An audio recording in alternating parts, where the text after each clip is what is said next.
It's not the whole story. Nag-travel sa Japan ang dating grade school classmate mo. Buffet dinner naman ang birthday celebration ng iyong BFF from work. Feeling blessed ang hashtag ng pinsan mong bumili ng bagong phone.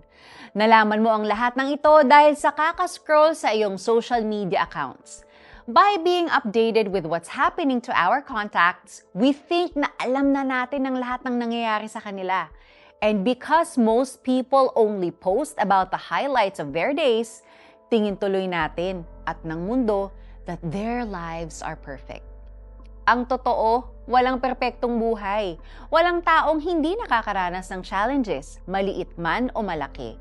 When some of us read what a person is saying about his or her life, we may tend to judge and misunderstand them.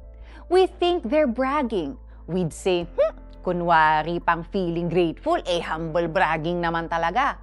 Others quip, what? Nagpa-birthday celebration, hindi man lang ako invited.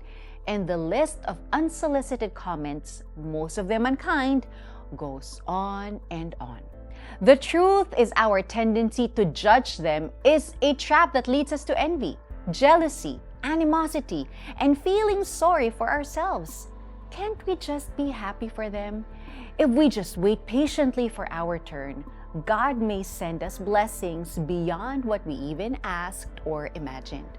Moreover, what we see on social media is not the whole story. Hindi nga natin alam, baka their trip to Japan is their breather from the stress at work. Perhaps you were not invited to that party because they have a limited budget.